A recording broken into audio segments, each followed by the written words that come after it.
Halo teman-teman semua, kali ini aku mau ngebahas sih teman-teman beberapa keuntungan menjadi konten kreator. Apa aja teman-teman ya? Disimak ya sampai habis, jangan di skip videonya biar kalian semuanya bisa paham teman-teman.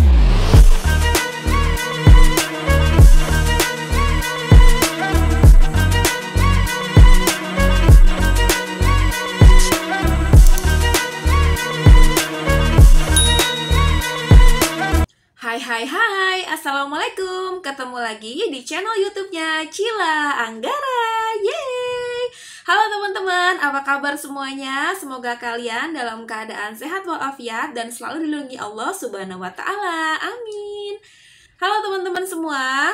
Kali ini aku mau ngebahas sih teman-teman beberapa keuntungan menjadi konten kreator. Apa aja teman-teman ya? Disimak ya sampai habis, jangan di skip videonya biar kalian semuanya bisa paham teman-teman.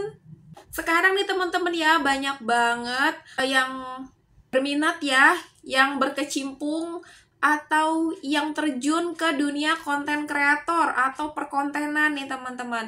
Itu biasanya bisa kita jumpain di berbagai platform seperti YouTube, Instagram, Facebook, Snack Video, TikTok, dan lain sebagainya teman-teman ya. Itu sekarang udah bertebaran di mana-mana, itu namanya konten kreator.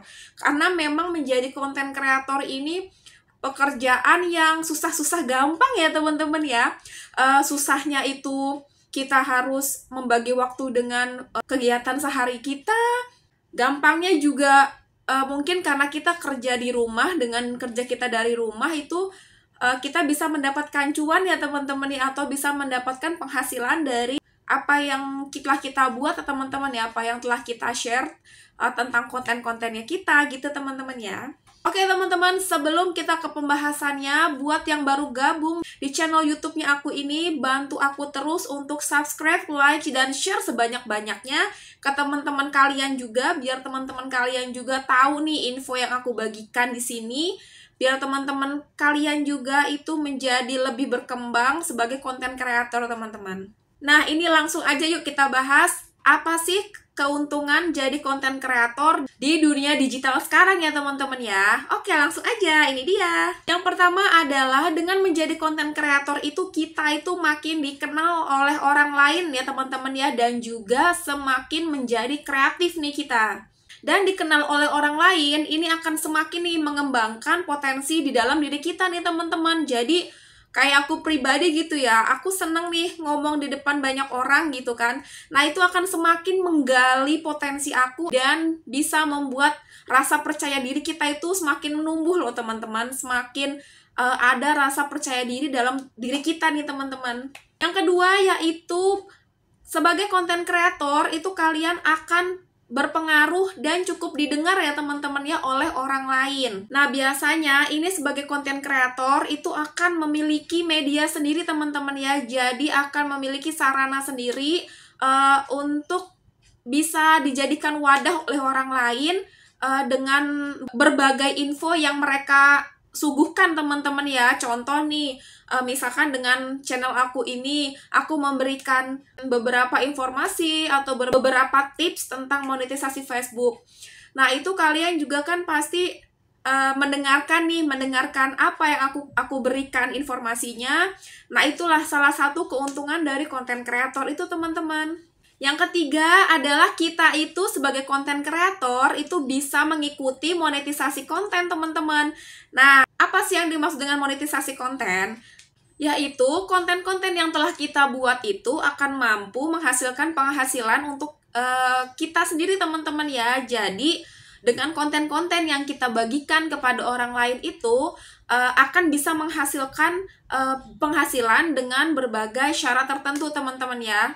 Nah, monetisasi konten ini adalah sarana nih salah satunya untuk para konten kreator. Makanya nih keuntungan konten kreator bisa ikut monetisasi konten nih teman-teman. Jadi dari hobi kita atau misalkan dari habitual kita atau keseharian kita itu tuh bisa banget untuk menghasilkan uang teman-teman ya. Jadi kayak di channel YouTube aku nih seneng banget ngobrol sama orang ya, seneng banget berbicara di depan orang.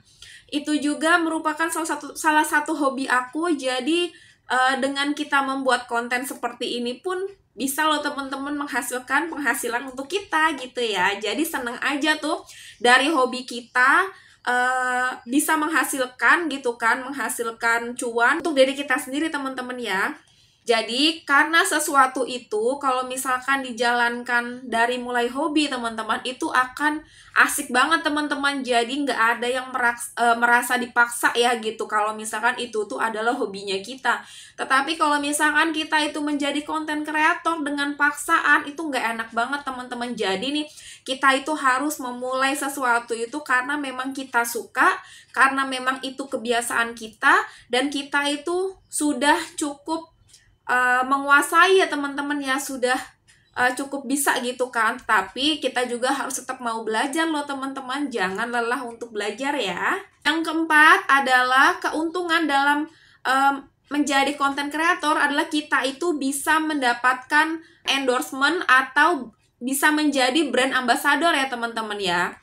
Apa sih yang dimaksud dengan endorsement atau juga brand ambassador? Ini adalah salah satu bentuk kerjasama ya teman-teman ya, antara konten kreator itu sendiri dengan brand-brand tertentu ya, brand produk tertentu itu dengan berbagai ketentuan teman-teman ya. Itu kalian bisa banget kayak di supply ya, kayak di endorse ya, di endorse oleh produk tertentu tuh. Sebagai konten kreator juga insya Allah pasti bisa seperti itu teman-teman, kalau memang kalian itu termasuk nih kriterianya dari si produk itu sendiri ya teman-teman ya. Endorsement tersebut itu biasanya nanti konten kreator itu akan mendapatkan fee, berupa fee, atau misalkan bisa juga loh teman-teman mendapatkan produk gratis ya, atau misalkan produk dengan diskon atau segala macam. Itu ketentuan dari si produknya itu sendiri teman-teman ya. Yang kelima, keuntungan dalam menjadi konten kreator adalah kita itu bisa memilih pasar tertarget teman-teman. Apa sih yang dimaksud dengan pasar tertarget? Misalnya teman-teman kita itu udah terkenal ya, udah terkenal di salah satu platform dunia digital ini gitu teman-teman. Nah kalian itu bisa loh sambil promosi produk tertentu. Jadi kalian itu dengan di profil kalian itu, dengan kalian mempromosikan sesuatu itu, kalian pasti akan jadi itu ya teman-teman ya, jadi kayak sorotan aja dari orang lain gitu kan. Jadi kalian tuh akan gampang banget mempromosikan suatu produk, dan itu tuh kayak sambil menyelam minum air gitu teman-teman ya. Jadi kalian bisa mendapatkan penghasilan dari si produk itu dan dari platform itu ya teman-teman ya. Jadi lumayan banget kan teman-teman jadi konten kreator itu. Keuntungan yang keenam yaitu memiliki jaringan yang luas teman-teman. Nah jaringan yang luas ini kayak gimana sih? Konten kreator itu bisa nih teman-teman melakukan hubungan kerjasama nih antara konten kreator juga sesama konten kreator. Bisa juga nih kita itu sebagai konten kreator melakukan kerjasama atau kolaborasi dengan brand-brand atau media-media yang nasional, yang lokal gitu teman-teman, atau bahkan internasional ya teman-teman. Itu bisa banget, sehingga itu jaringan kita atau jangkauan kita itu akan cukup luas teman-teman. Kita itu akan semakin dikenal oleh orang lain ya teman-teman. Yang terakhir atau yang ketujuh, keuntungan sebagai konten kreator itu adalah waktu dan fleksibilitas kerja sebagai konten kreator teman-teman. Jadi ini adalah maksudnya kita itu kalau misalkan kerja ini ya sebagai konten kreator itu, pertama itu kita itu bisa kerja di mana aja teman-teman ya. Jadi mau bikin konten itu bisa di mana aja. Misalkan teman-teman lagi liburan nih kemana gitu kan, itu bisa banget tuh teman-teman kalian itu membuat konten dari tempat yang memang kalian kunjungi gitu kan.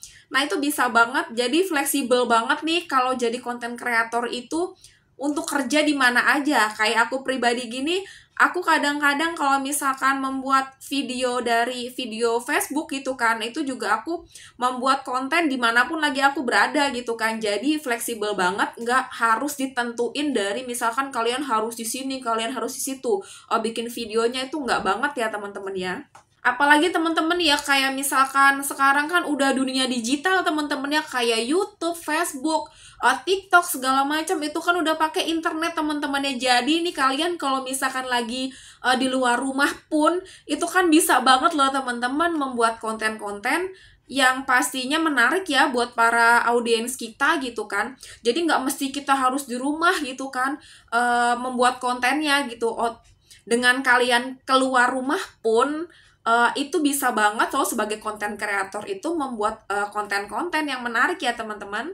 Nah, selain itu juga sebagai konten kreator itu kita itu bisa banget loh waktunya itu sangat fleksibel ya teman-teman ya. Jadi kita itu bisa menyesuaikan dengan waktu pribadi kita ya teman-teman ya. Kayak aku ini aja, jujur aja aku ini punya 3 anak teman-teman, punya 3 anak. Jadi aku bener-bener membagi banget untuk membuat konten YouTube ini teman-teman ya. Jadi aku sebisa mungkin menyelesaikan tugasku dulu di rumah dengan pokoknya anak-anak sudah beres baru aku bisa membuat konten seperti ini teman-teman ya. Jadi sebagai konten kreator itu sangat fleksibel banget untuk membuat konten teman-teman. Jadi tidak harus memaksakan waktu pribadi kita itu akan hilang gitu ya dengan jadi konten kreator ini. Enaknya lagi teman-teman, waktu yang fleksibel ini kita juga tidak memiliki bos ya atau atasan gitu kan. Jadi tidak ada yang memerintah kita gitu kan. Jadi benar-benar kita yang mengatur sebagai sebagai manajer waktu kita sendiri adalah diri kita sendiri teman-teman ya. Jadi sebisa mungkin kita itu mengatur waktu kita, kapan kita harus membuat konten, kapan kita harus mengisi waktu dengan keluarga gitu teman-teman. Itu hanya diri kita sendiri nih yang tahu teman-teman kapan waktu yang tepat gitu ya. Jujur aja aku juga masih pemula juga, jadi aku juga masih harus banyak belajar untuk membagi-bagi waktu. Tapi kalau untuk jadi konten kreator memang teman-teman nggak akan rugi deh gitu tuh untuk membagi waktu untuk pribadi dan juga sebagai konten kreator. Jadi sebisa mungkin kita itu harus pinter-pinter deh membagi waktu gitu kan antara keluarga dan juga sebagai konten kreator. Jadi kalau misalkan kalian nih sudah menemukan ritmenya, jika kalian sudah menemukan ritmenya ini itu akan seneng aja teman-teman ya, akan jadi suatu kebanggaan sendiri aja teman-teman kalau misalkan kita itu bisa loh membagi waktu kita antara keluarga dan juga sebagai kerja kita sebagai konten kreator teman-teman. Oke teman-teman, tadi adalah beberapa keuntungan menjadi konten kreator baik di semua platform ya teman-teman ya. Nggak cuma beberapa platform, tapi semua platform itu keuntungan konten kreator itu banyak banget. Karena sekarang itu kerja itu udah bukan cuma kerja yang di kantoran doang ya teman-teman ya. Jadi sekarang itu kita dengan kerja di dunia digital, apalagi sekarang ya di dunia digital ini ya, atau bahkan ini kita sebutnya sebagai konten kreator, itu juga sudah cukup lumayan lah teman-teman ya untuk bisa menghasilkan penghasilan walaupun kita kerja di rumah teman-teman. Semoga info dari aku tadi itu bermanfaat teman-teman ya. Kurang lebihnya aku mohon maaf. Apabila ada info yang kurang kalian paham, bisa kalian share aja di komen di bawah. Sampai jumpa di sini dulu teman-teman ya. See you next time. Bye-bye. Assalamualaikum warahmatullahi wabarakatuh.